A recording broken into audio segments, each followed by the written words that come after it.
Current અફેર્સની વધુ માહિતી મેળવવા માટે જોતા રહો અમારી યુટ્યુબ ચેનલ આઈસીઈ રાજકોટ અને અમારી ચેનલને સબસ્ક્રાઇબ કરો અને બેલ આઇકોન પ્રેસ કરો જેથી દરેક નવા વિડીયોની નોટિફિકેશન મેળવી શકો.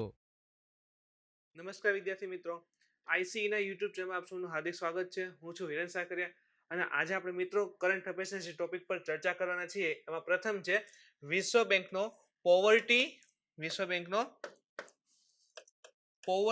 એન્ડ શેર પ્રોસ્પેરિટી રિપોર્ટ આવ્યો છે. તો કોરોનાની મહામારીના કારણે જે વિશ્વમાં ગરીબીના પ્રમાણમાં વધારો ઘટાડો નોંધાવાનો છે તો આખા રિપોર્ટ ઉપર ચર્ચા કરશું. સાથે ભારતમાં કયા કારણોથી ગરીબી રહેલી છે, ભારત સરકારે ગરીબી નિવારણ માટે કયા પગલાં લીધા છે એ પણ હું જણાવી દઈશ. સેકન્ડ જે ટોપિક છે રાષ્ટ્રીય ચક્રવાત જોખમ શમન પરિયોજના.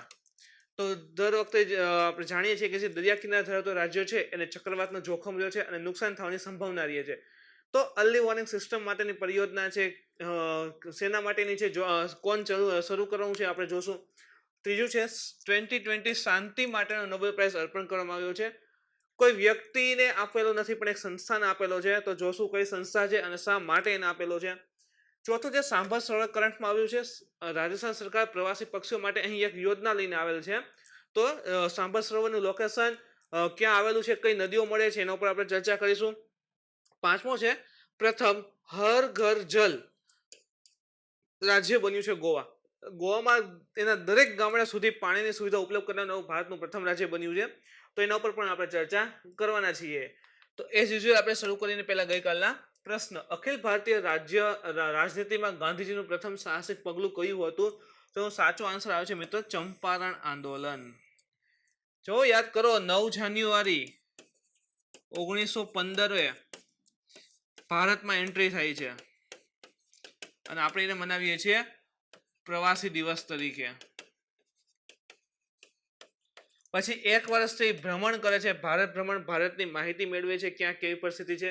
એના પછી એ આંદોલનની શરૂઆત કરે છે અને બિહારમાં જે નીલની ખેતી એટલે કે જે ગળીની ખેતી છે એના વિરોધી આંદોલનના રૂપમાં ચંપારણમાં આંદોલન શરૂ કરે છે અને ભારતમાં ગાંધીજીની રાજનૈતિક કેરિયરની શરૂઆત કરે છે એવું કહી શકાય. તો પ્રથમ આંદોલન છે ચંપારણ હતું, યાદ રાખજો. 1917 સાલ, આજે એને 103 વર્ષ પૂરા થયા છે. જોઈએ એના પછીનો પ્રશ્ન.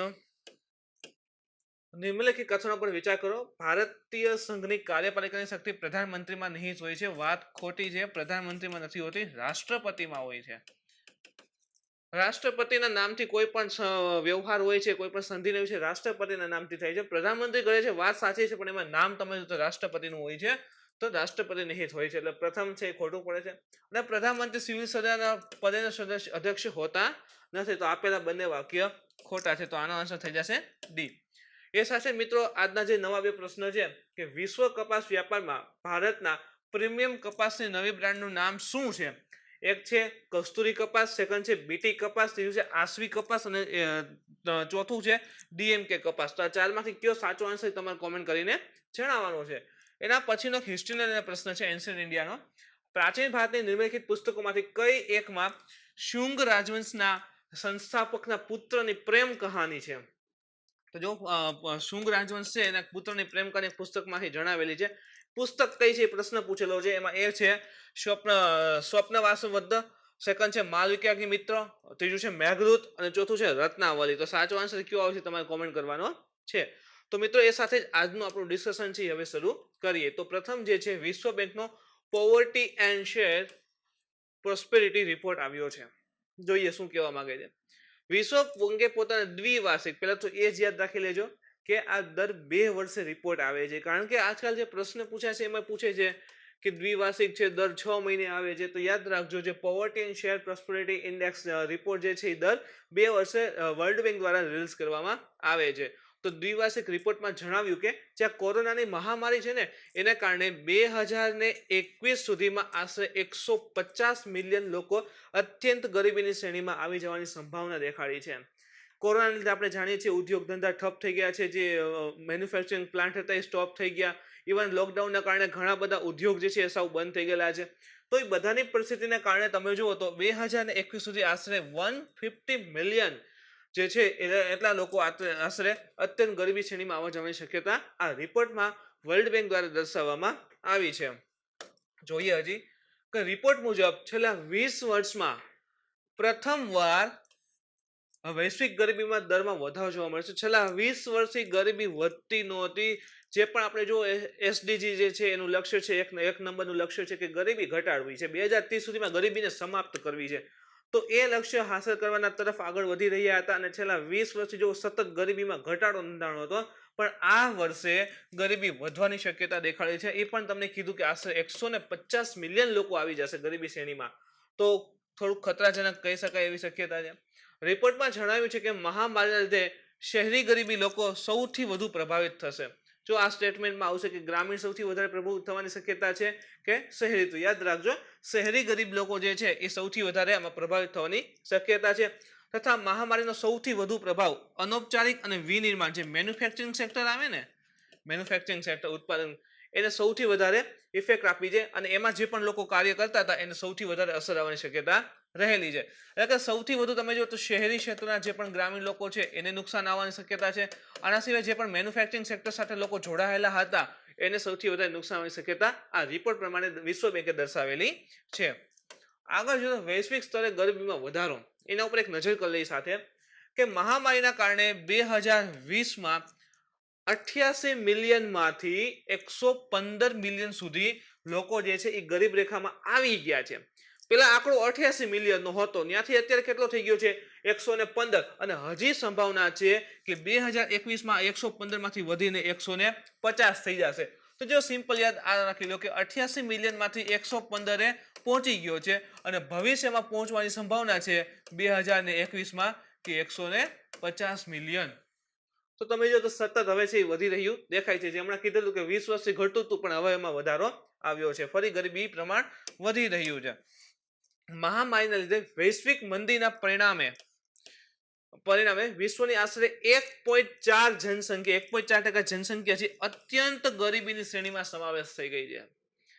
જો ડે બાય ડે આ લોકડાઉનના કારણે ધંધાની સાવ બંધ થઈ ગયું હતું, તો એના લીધે જે પણ ડેલી ટુ ડેલી વર્ક કરી અને ઇન્કમ કરતા હોય ને રોજગાર ચલાવતા હોય એને સૌથી વધારે જોખમ ઉત્પન્ન થયું છે.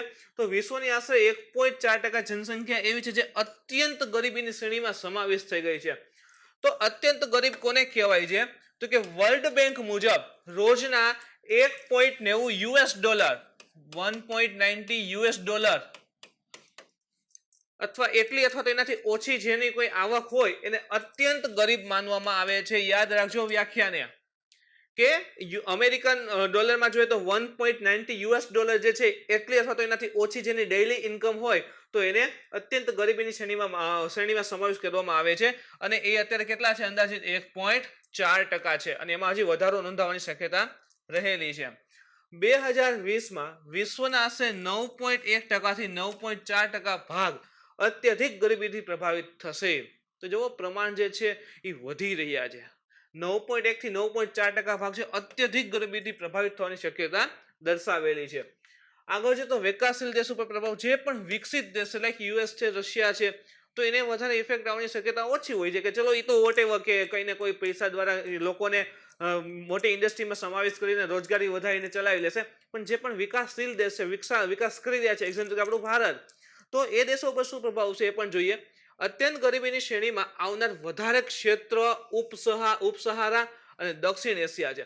સૌથી વધારે ગરીબી કયા વિસ્તારમાં આખા વિશ્વમાં જોવા મળે છે? તો જે ઉપસહારા ક્યાં આવશે? આપણે જોઈએ તો આફ્રિકા જે છે આ રીતે આવેલો ખંડ છે,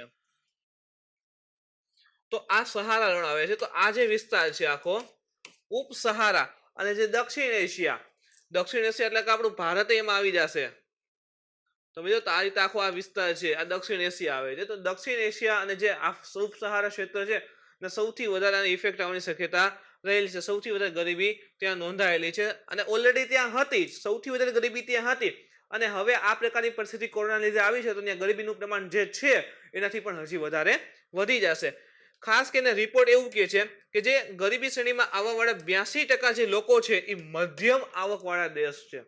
આખા વિશ્વમાં જે પણ ગરીબ લોકો છે એમાંથી 82% જે લોકો છે એ કયા પ્રકારના દેશમાંથી આવે છે? તો કે મધ્યમ આવક એટલે કે મિડલ ઇન્કમ કન્ટ્રી જે છે એમાંથી સમાવિષ્ટ છે. તો એને પણ યાદ રાખજો, આ થોડોક આંકડો ઇમ્પોર્ટન્ટ છે કે સૌથી વધારે મિડલ ઇન્કમ કન્ટ્રીઝ જે છે એના લોકો ગરીબ દેખાડેલા છે. અનુમાન છે કે સૌથી વધારે અસર ક્યાં આવશે? જો આ કોરોના લીધે જે પણ ઉદ્યોગ ધંધા ઠપ થયા છે, વ્યાપાર ધીમા પડી ગયા છે, ઇમ્પોર્ટ એક્સપોર્ટ ઘટી ગયા છે, તો આ બધાની સૌથી વધારે આખા વિશ્વમાં ઇફેક્ટ આવવાની શક્યતા દક્ષિણ એશિયા ઉપર રહેલી છે. જેમાં આપણું ભારત સમાવેશ છે, બાંગ્લાદેશ આવી જશે, મ્યાનમાર આવે છે, પાકિસ્તાન આવે છે, શ્રીલંકા આવી જશે. તો આ દેશો ઉપર જો સૌથી વધારે ગરીબીની સમસ્યા છે વધવાની શક્યતા રહેલી છે. 2013 સુધીના એસડીજી ગોલ 1 ગરીબોને 2030 આવશે મિત્રો. અહીંયા 2030 સુધીમાં આપણે મેં તમને શરૂઆતમાં કીધું એમ કે સસ્ટેનેબલ ડેવલપમેન્ટ ગોલ 1 જે છે એમાં એક ગોલ પ્રથમ હતો કે ગરીબીને સમાપ્ત કરવી. તો એમાં થોડું ચેલેન્જિંગ થઈ જશે. શું કામે? તો કે ડે બાય ડે ગરીબી ઘટી રહી હતી છેલ્લા 20 વર્ષથી, પણ આ વર્ષે કોરોનાને લીધે એમાં ખૂબ ભયાનક વધારો આવી રહ્યો છે. તો ફરી એને 2030 સુધીમાં કંટ્રોલ કરવો થોડો મુશ્કેલ થઈ જશે. એની સાથે તમે જો તો દેશની આર્થિક સ્થિતિઓ પણ થોડી નબળી પડી ગઈ છે, તો એ વસ્તુને હવે કાઉન્ટર કરવા, ગરીબીનું પ્રમાણ ઘટાડવા થોડું અઘરું તો થશે. તો જે ગોલ 1 છે એસડીજી નો 2013 સુધી ગરીબી સમાપ્ત કરવી છે, એને હાંસલ કરવો થોડોક અઘરો લાગશે. હવે એના પછી જોઈએ તો ભારતમાં ગરીબીનું શું આંકડો છે? વૈશ્વિક બહુઆયામી ગરીબી સૂચક આંક 2019 મુજબ ભારતે 2006 થી 2016 એટલે કે 10 વર્ષના સમયગાળામાં આશરે 271 મિલિયન લોકોને ગરીબીમાંથી બહાર કાઢ્યા છે. આશરે 640 જેટલા હતા, એમાંથી 217 જેટલા મિલિયન લોકો જે છે એને આ 10 વર્ષમાં ગરીબીમાંથી મુક્ત કર્યા છે. અનુમાન મુજબ 2016-17માં ભારતમાં 27.9% જનસંખ્યા જે છે એ ગરીબ હતી. જો 2016-17 નો આંકડો આપેલો છે, એ સમય દરમિયાન ભારતની આપણે 100% વસ્તી લઈએ તો એમાંથી 27.9% જે વસ્તી છે એ ગરીબ હતી. એની સાથે જ દેશોની જેમ ભારતની ગ્રામીણ, અન્ય દેશની જેમ શું છે કે ભારતની જે ગ્રામીણ ગરીબી છે, ગ્રામીણ ક્ષેત્રમાં ગરીબીની સંખ્યા છે એ શહેરી ક્ષેત્રની સાપેક્ષમાં વધુ છે. એટલે કે ગ્રામીણ ક્ષેત્રમાં ગરીબોની સંખ્યા શહેરની સાપેક્ષે વધારે છે, એવું આ રિપોર્ટ પ્રમાણે જણાવેલું હતું. આગળ જોઈએ તો ભારતમાં ગરીબીના કારણ ક્યાં ક્યાં છે? જો જેને પણ ડીવાયએસઓ મેન્સ છે એના માટે તો સૌથી ઇમ્પોર્ટન્ટ છે આ વસ્તુ કે જનસંખ્યા વિસ્ફોટ. ભારતમાં વસ્તી વધારો ખૂબ વધારે છે. ઇવન વર્લ્ડની સેકન્ડ લાર્જેસ્ટ પોપ્યુલેશન ભારતમાં છે. તો એના લીધે શું થાય કે ગરીબીનું પ્રમાણ વધવાની શક્યતા તો રહેલી છે. જેટલી પણ ઇન્કમ છે, આના સિવાય તો જે પણ ઉત્પાદન છે તો વધારે ડિવાઈડ થઈ જશે, તો પર પર્સન જેટલું આવું છે એટલું મળશે નહીં. યોજના ચલાવી ભારત સરકારે તો પણ અઘરું પડી જશે. ઓછી કૃષિ ઉત્પાદકતા ઓછી આવે છે તો દરેક વ્યક્તિને પહોંચ અઘરી બની જાય છે. સંસાધનનો અપ્રભાવી ઉપયોગ થાય છે. બેરોજગારી સૌથી વધારે ઇફેક્ટિવ બેરોજગારી છે. સપોઝ કે કોઈ લોકોને રોજગારી મળતી રહે, રોજના થોડા મળતા રહે તો પણ એનું ગુજરાન ચલાવી શકે છે, પણ બેરોજગારી વધારે હોવાથી લોકો જે છે ગરીબીની શ્રેણીમાં વધારે આવી રહ્યા છે. મૂડીનો અભાવ, કેપિટલ નથી કે જેથી પોતાનું બિઝનેસની બધું શરૂ કરી શકે, કેપિટલ ઓછી છે. અને સામાજિક કારણો પણ છે, જેમ કે ભાઈ લેડીઝને જમીનને ઓછું આપવામાં આવતું હોય છે. આના સિવાય જો તો પરંપરાગત કંઈક ને કંઈક વાદ વિવાદ હોય, સરકારના કાયદા છે, તો આ બધા કારણોથી ભારતમાં ગરીબી છે એ વધી રહી હતી. એના પછી તો ગરીબી દૂર કરવા સરકારે કયા પ્રકારના પ્રયાસ કર્યા હતા? તો યાદ રાખજો, એક છે પ્રધાનમંત્રી જનધન યોજના, જે આપણે સૌ જાણીએ છીએ. સેકન્ડ છે મહાત્મા ગાંધી રાષ્ટ્રીય ગ્રામીણ રોજગારી ગેરંટી અધિનિયમ. યાદ રાખજો, મહાત્મા ગાંધી રાષ્ટ્રીય ગ્રામીણ રોજગારી ગેરંટી અધિનિયમ. એના મુજબ એવું છે કે ગ્રામીણ ક્ષેત્રમાં ખાસ કરીને ઉલ્લેખ કર્યો છે, ગ્રામીણ ક્ષેત્રની અંતર્ગત આખા વર્ષમાં કોઈ પણ વ્યક્તિ આના અંતર્ગત નોંધાવે એટલે એને ઓછામાં ઓછા 100 દિવસની ગેરંટી આપે, સરકાર ગેરંટી આપે કે તમને ઓછામાં ઓછા 100 દિવસ તો રોજગારી સરકાર આપશે જ. તો આ અધિનિયમ અંતર્ગત નોંધાવતા હોય છે. ત્રીજી છે ગરીબ પરિવારની ખાદ્ય સુરક્ષા માટે, ખાદ્ય સુરક્ષાને લઈને પ્રધાનમંત્રી ગરીબ કલ્યાણ યોજના. તમે જાણો છો કે શરૂઆતમાં તમે જો હમણાં તો બંધ છે, ને ગરીબ કલ્યાણ મેળા પણ થતા, તો ત્યાં બધી સુવિધાની બધું આપવામાં આવતું.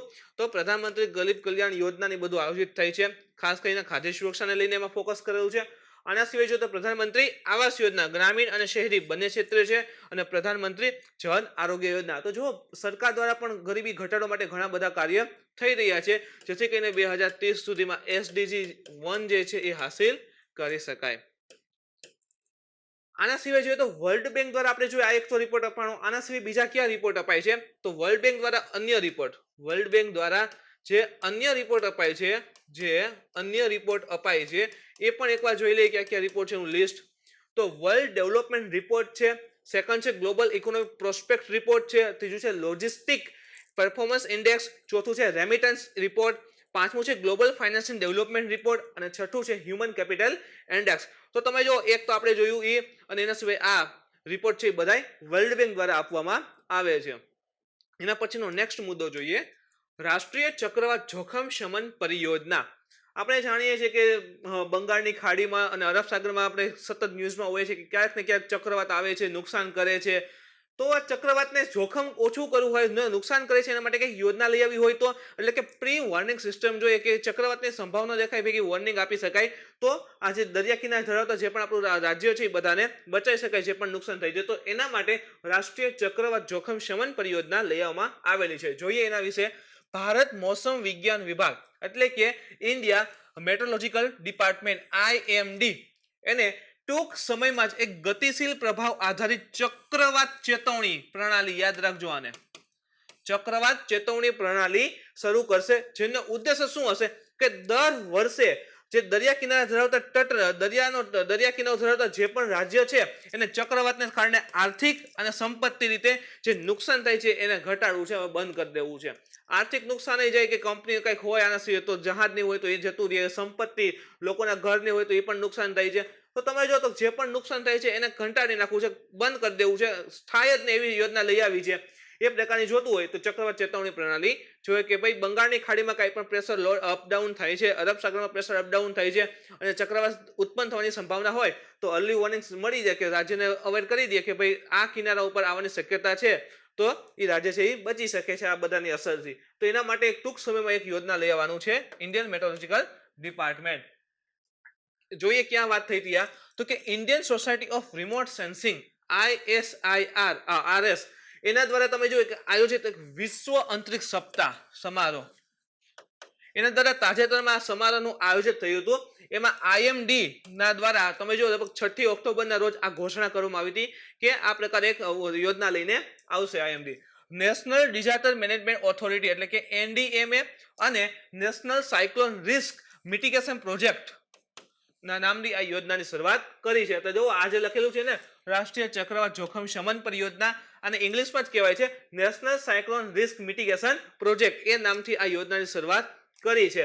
આ યોજના મુજબ NDMA એટલે કે national disaster management authority, IMD Indian meteorological department તથા રાજ્યોની સરકાર, કારણ કે રાજ્ય સરકારનો હસ્તક્ષેપ તો જોશે જ, કારણ કે એ વિસ્તારમાં કાંઈ પણ ફેરફાર કરવા હોય તો રાજ્યની મદદ તો જરૂરી છે. તો રાજ્યની સરકાર સાથે મળીને એક વેબ આધારિત ડાયનેમિક્સ કમ્પોઝિટ રિસ્ક એટલાસ વિકસિત કરશે, આખો એક નકશા ટાઈપ ડેવલપ કરશે, બનાવશે કે આ ક્ષેત્રો વધારે પ્રભાવિત થશે, અહીંથી ચક્રવાત આવે તો આ ક્ષેત્ર વધારે પ્રભાવિત થશે. તો જ્યારે પણ ચક્રવાત ઉત્પન્ન થાય અને સેન્સર દ્વારા એની માહિતી મળે કે ભાઈ આ વિસ્તારને એટેક કરવાની શક્યતા રહેલી છે, તો એને આખો બચાવી શકાય છે. ચક્રવાત અને ભારત ઉપર એક નજર કરીએ તો ચક્રવાત ઉત્પન્ન ક્યારે થાય છે, ચક્રવાત બને ક્યારે, તો જોઈ લઈએ. આખો ભૂગોળનો કન્સેપ્ટ છે, બહુ ડીપમાં તો મિત્રો નહીં જઈએ, પણ સરળ ભાષામાં સમજી લઈ. આ રીતે આ ભારત છે આપણું, અહીં તમે જુઓ તો અરબ સાગર આવશે અને અહીં આવશે બંગાળની ખાડી, BOB, બેંક ઓફ બરોડા નહીં, બે ઓફ બેંગોલ. તો જ્યારે મિડલમાં તમે જો આમ હવા બધી આમ આટા મારતી હોય આ રીતે આમ, અને કોઈ એક વિસ્તારમાં લો પ્રેશર થઈ જાય, દબાણ ઘટી જાય, તો શું થાય છે, હવા આમ જતી હોય તો એ બધી જે નિમ્ન દબાણ હોય ને એ તરફ જવા માંડે, આ રીતે હવા આ તરફ જવા માંડે. તો આ બધી આ રીતે ફરતી આવે, શેના લીધે, કોરિયોલિસિસ બળના કારણે. ધારો કે આ વિસ્તારમાં નિમ્ન દબાણ થઈ ગયું છે તો અહીંથી જે હવા જતી હોય ને આ રીતે ફરીને આવે એની પાસે, આ રીતે કોરિયોલિસિસ એક બળ છે જેના લીધે આ રીતે આમ ફરતી હવા આવે અને આમ સ્વરૂપ લેશે અને એ થઈ જશે ચક્રવાત. તો આ રીતે ચક્રવાતનું નિર્માણ થતું હોય છે. તો એ તો થઈ કમ્પ્લીટ. ઓકે, બંને ગોળાર્ધમાં ચક્રવાત આવે છે એટલે કે ઉત્તર અને દક્ષિણ. તમે જો અહીંથી UPSC નો પ્રશ્ન હતો લાસ્ટ, હમણાં જે 2020 નું પેપર ગયું ને અહીંથી જ પ્રશ્ન હતો, એમાં એક હતું કે ચક્રવાત ખાલી ઉત્તર ગોળાર્ધમાં જ આવે, તો એવું તો ન હોય, ઉત્તર અને દક્ષિણ બંને ગોળાર્ધમાં આવે છે. તો ઉત્તર ગોળાર્ધમાં જે ચક્રવાત આવે એની દિશા કેવી હોય છે, તો ચક્રવાત જે છે ઘડિયાળની વિરુદ્ધ દિશામાં એન્ટી ક્લોકવાઇઝ ચાલે છે, એન્ટી ક્લોકવાઇઝ ચાલતું હોય છે, ઘડિયાળની વિરુદ્ધ દિશામાં આ રીતે ઘડિયાળની વિરુદ્ધ દિશામાં. અને જે દક્ષિણ ગોળાર્ધ છે ત્યાં કેવી રીતે ચાલશે, તો ઘડિયાળની દિશામાં ક્લોકવાઇઝ. તો ચક્રવાતની દિશા ધ્યાનમાં રાખવી જરૂરી છે કે ઉત્તર ગોળાર્ધ હશે તો એન્ટી ક્લોકવાઇઝ અને દક્ષિણ ગોળાર્ધ હશે તો ક્લોકવાઇઝ. હવે આ ગોળાર્ધ શું છે એ બધી માહિતી આપણે અક્ષાંશ ઉપરનો જે જીઓગ્રાફીમાં એક લેક્ચર બનાવેલો હતો એ જોઈને માહિતી મેળવી શકો છો. ઉત્તર ગોળાર્ધમાં તેને હરિકેન, જો ચક્રવાતને અલગ અલગ નામે ઓળખવામાં આવે છે. જેમ કે ઉત્તર ગોળાર્ધ હોય તો ત્યાં એને શું કહે છે? હરિકેન કહે છે, અને ટાઇફૂન કહે છે, અને આપણે ચક્રવાત કહીએ છીએ. અને સાઉથ ગોળાર્ધ હોય જેમ કે ઓસ્ટ્રેલિયા હોય તો ત્યાં વિલી વિલી કહે. તો એ પ્રકારે અલગ અલગ નામ પણ એને રાખવામાં આવેલા છે. બીજી માહિતી જોઈએ તો ભારતમાં અરબ સાગર અને બંગાળની ખાડીમાં આપણે જાણીએ છીએ આપણી પાસે બે શક્યતા છે. એક છે બંગાળની ખાડી અને એક છે અરબ સાગર. તો આ બે ક્ષેત્રમાં સૌથી વધારે ચક્રવાત આવતા હોય છે, જેને આપણે ઉષ્ણકટિબંધીય ચક્રવાત કહીએ છીએ. શા માટે ઉષ્ણકટિબંધ? તો તમે જુઓ કે ચક્રવાત જે છે એ કર્કવૃત અને મકરવૃત વચ્ચેના વિસ્તારમાં ઉત્પન્ન થતા હોય તો એ ચક્રવાતને આપણે ઉષ્ણકટિબંધીય ચક્રવાત કહીએ છીએ. આગળ જોઈએ તો એ સ્થાન, જો આને યાદ રાખજો, ઓછી જગ્યાએ રજૂ કરેલું હોય છે આ વસ્તુને. એ સ્થાન જ્યાંથી ઉષ્ણકટિબંધીય ચક્રવાત તટને પસાર કરી અને જમીન પર પહોંચે છે તો એને શું કહેવાય? ચક્રવાત. એ ચક્રવાતને લેન્ડફોલ, એ ચક્રવાતનો એટલો વિસ્તાર જે છે એને શું કહેવાય છે? લેન્ડફોલ. યાદ રાખજો કે ચક્રવાતથી તટ, જે દરિયા કિનારો છે એને પસાર કરી અને ક્યાં પહોંચે છે? જમીન ઉપર પહોંચે તો એને આપણે લેન્ડફોલ કહીએ છીએ. આગળ જોઈએ, તમને કીધું એ પ્રમાણે કે ચક્રવાતના અલગ અલગ વિસ્તારમાં અલગ અલગ નામે પણ ઓળખે છે. જેમ કે ઉત્તરમાં અલગ કહે છે, દક્ષિણમાં પણ અલગ કહે છે. તો સપોઝ હિન્દ મહાસાગરમાં ચક્રવાત આવે ને તો એને આપણે ખાલી ચક્રવાત કહીએ છીએ, સાયક્લોન કહીએ છીએ. હવે પશ્ચિમી એટલાન્ટિક અને પૂર્વ પ્રશાંત, એટલે કે જે દક્ષિણ અમેરિકાનો ભાગ છે, ઉત્તર અમેરિકાનો ભાગ છે, એ વિસ્તારમાં આવે તો એને આપણે હરિકેન કહીએ છીએ. પશ્ચિમી પ્રશાંત અને દક્ષિણ ચીન સાગર, એટલે કે રશિયા સાઈડનો જે ભાગ છે, ઓસ્ટ્રેલિયા સાઈડનો ઉપરનો તરફનો ભાગ, ઇન્ડોનેશિયા તરફનો જે ભાગ આવી જાય, ઇન્ડોનેશિયાની પૂર્વ તરફનો, તો એ ભાગમાં આપણે એને ટાઇફૂન કહીએ છીએ. અને જે ઓસ્ટ્રેલિયા એટલે દક્ષિણ ગોળાર્ધ તરફ આવી જશે તો ત્યાં આપણે ચક્રવાતને વિલી વિલી કહીએ છીએ. ઘણી વખત આ પ્રશ્ન અહીંથી પૂછેલા છે, તો આને નોટ કરી લેજો એકવાર. તમારી સામે સીધું લિસ્ટ જ હાજર છે. એના પછીનો મુદ્દો છે 2020માં શાંતિ માટેનો નોબેલ પુરસ્કાર અર્પણ કરાયો છે. મિત્રો, 120 વર્ષના ઇતિહાસમાં પ્રથમવાર એવું બન્યું છે કે કોઈ વ્યક્તિ, એટલે કે કોઈ મહિલા અથવા પુરુષને નહીં, પરંતુ કોઈ એક સંસ્થાને નોબેલ પ્રાઇઝ આપવામાં આવ્યો છે 120 વર્ષ પછી. તો થોડોક ઇમ્પોર્ટન્ટ તો બને છે કે ક્યાં શું એવું કાર્ય કર્યું હતું સંસ્થાએ. સંસ્થા કોણ છે? તો જે સંસ્થાનું નામ છે ને એ છે world food programme. In short કે આ પ્રોગ્રામને મળ્યો છે, સંસ્થાને તો ન કહી શકાય, કોઈ પ્રોગ્રામને મળ્યો છે જે યુનાઇટેડ નેશનની અંતર્ગત અત્યારે ચાલુ છે. તો આ જે પ્રોગ્રામ જે છે યુનાઇટેડ નેશનનો વર્લ્ડ ફૂડ પ્રોગ્રામ, આ પ્રોગ્રામને 2020નો પીસ નોબેલ પ્રાઇઝ, એટલે કે શાંતિ માટેનો નોબેલ પુરસ્કાર છે અર્પણ કરવામાં આવ્યો છે. અને 120 વર્ષના ઇતિહાસમાં આ પ્રકારની પ્રથમ ઘટના બની છે. જોઈએ એના પછી આગળ તો શું કહે છે કે એક વર્ષમાં, એટલે કે જે આ વર્લ્ડ ફૂડ પ્રોગ્રામ છે એ પ્રોગ્રામે એક વર્ષમાં 88 દેશોમાં આશરે 9.7 કરોડ લોકોને ખાદ્ય સહાય પહોંચાડી છે. તમે જોઈ શકો બહુ મોટો આંકડો છે, 9.7 કરોડ લોકો સુધી ખાદ્ય સહાય. આ સંસ્થા પાસે જોવો ને તો આશરે કંઈક 5000 જેટલા ટ્રક છે, 30 જેટલા જહાજ છે, લગભગ 15-30 જેટલા પ્લેન પણ છે એની પાસે. તો એની પાસે જો ઇક્વિપમેન્ટ પણ બધા વધારે છે કે દરેક દેશમાં સુધી કંઈ પણ જરૂર હોય તો ત્યાં વસ્તુને પહોંચાડી શકાય. તો એક વર્ષમાં 88 દેશની અંદર 9.7 કરોડ લોકોને ખાદ્ય સહાય છે આ સંસ્થાએ આ જે પ્રોગ્રામ અંતર્ગત પૂરી પાડવામાં આવી છે. સંયુક્ત રાષ્ટ્રનો WFP એટલે કે વર્લ્ડ ફૂડ પ્રોગ્રામ જે છે એ યુદ્ધ, કુદરતી આફત કે દુકાળ જેવી કટોકટીની પરિસ્થિતિ હોય એમાં ખાદ્ય સહાય પૂરી પાડે છે. અને મિત્રો, ખાસ અત્યારે જે કટોકટી એક પ્રકારની કહી શકાય કોરોનાને લીધે આવી છે. તમે જુઓ તો જે પણ ડેઈલી ટુ ડેઈલી જે ઇન્કમ કહીને જે લોકો ચલાવતા હોય છે એને તો મુશ્કેલી આવી ગઈ હતી. આ તો ભારતમાં, આખા વિશ્વમાં બધા લોકોને આ પ્રકારની સ્થિતિ હતી. તો એવા વિસ્તાર કે જ્યાં લોકો વધારે રહેતા હોય અને એને ખાવા માટે પણ જે જરૂરી હોય એ વસ્તુ નથી મળતી, એવા સમયે, એવા જગ્યાએ આ WFP ખૂબ સારો કાર્ય કર્યું છે અને એવા દરેક લોકો સુધી એને ખાદ્યની પહોંચ બનાવી છે. તો જુઓ, એને આ કુદરતી આફત કહી શકીએ ને કોરોના, તો એવા સમયે પણ પૂરેપૂરું એનાથી શક્ય એટલું કાર્ય એને કર્યું છે. આ પ્રોગ્રામ જે છે એની શરૂઆત 1961માં અમેરિકી રાષ્ટ્રપતિ, જેનું નામ યાદ રાખજો, થોડુંક અઘરું છે, 1961 વખતનું છે, ડેવિડ ડી આઇઝનહોવર. ડેવિડ ડી આઇઝનહોવર એના સૂચનાથી થઈ હતી 1961 ની અંતર્ગત. 2015ની સાલમાં SDG નો જે સેકન્ડ નંબરનો ગોલ છે કે ઝીરો હંગર, એટલે ભૂખમરો જે છે એને ઝીરો કરી દેવો છે. જો ગોલ બહુ ઇમ્પોર્ટન્ટ છે મિત્રો. પેલો જે છે કે ઝીરો પોવર્ટી, પોવર્ટી ઝીરો કરી દે છે, ઘટાડી નાખવી છે. સેકન્ડ છે ઝીરો હંગર, ભૂખમરાથી કોઈ પણ વ્યક્તિ ભૂખમરો ભોગવતો હોવો ન જોઈએ. તો SDG જે સેકન્ડ નંબર છે એ પ્રાપ્ત કરવા માટે 2015ની સાલમાં જે યુનાઇટેડ નેશન જે છે યુએન એને આ પ્રોગ્રામ એની અંતર્ગત સમાવેશ કર્યો છે. તો એને પણ યાદ રાખજો. અને અત્યારે તમે જોવો છો એ જ પ્રોગ્રામ છે આખા વિશ્વમાં શાંતિ માટે નોબેલ પ્રાઇઝ મેળવીને આવ્યું છે. તો ખૂબ સારું કાર્ય કર્યું છે, એના માટે એને નોબેલ પ્રાઇઝ અર્પણ કરવામાં આવ્યો છે. આશરે 300 જેટલા આવેદન આવ્યા હતા પીસ પ્રાઇઝ માટે. અલગ અલગ વ્યક્તિ સંસ્થાના 300 જેટલા આવેદન હતા અને એમાંથી એકને સિલેક્ટ કરવામાં આવેલ છે. એના પછીનો પોઈન્ટ છે સાંભા સરોવર, જે અત્યારે કરંટમાં આવ્યું છે. આપણે યુપીએસસી નું પેપર સોલ્વ કર્યું તેમાં એમાં તમે જોયું હશે તો ઘણા આ પ્રકારના ધીરે ધીરે પ્રશ્ન પૂછતા થયા છે. કોઈ સરોવર હોય, આના સિવાય સ્પેશિયલી નેશનલ પાર્ક ઉપર, તમે નેશનલ પાર્ક ઉપર જોશો ને એમાં તો 3 થી 4 પ્રશ્ન પૂછી લીધા છે. તો આવી ફેક્ટ વસ્તુ પણ હવે ઇમ્પોર્ટન્ટ થઈ ગઈ છે. શું કહેવા માંગે છે, શા માટે કરંટમાં છે? તો રાજસ્થાન સરકારે નક્કી કર્યું કે 2020ના શિયાળા દરમિયાન સાંભા સરોવર પાસે એક પ્રવાસી પક્ષીઓ આવે છે. પ્રવાસી પક્ષી ત્યાં આવે છે બહારથી, કારણ કે બીજા વિસ્તારમાં ખૂબ ઠંડુ હોય, એની સાપેક્ષા ગરમ હોય, એટલે પક્ષીઓ છે પ્રવાસ કરતા હોય છે અને સાંભા જે સરોવર છે ત્યાં આવે છે અને તેને ટેમ્પરરી શેલ્ટર પ્રદાન કરશે. એને સુવિધા બધી પૂરી પાડશે ટેમ્પરરી શેલ્ટર માટેની, અને એ માટેને જે પણ જરૂરી હોય ઘર જે છે એ બનાવવાની શરૂઆત પણ કરી દીધી છે. જોઈએ આગળ શું સાંભા સરોવર વિશેની માહિતી. સાંભા સરોવર જે છે એ ભારતનું સૌથી મોટું ઇનલેન્ડ સલાઇન વોટર બોડી છે, એટલે કે ભારતનું સૌથી મોટું ખારા પાણીનું સરોવર.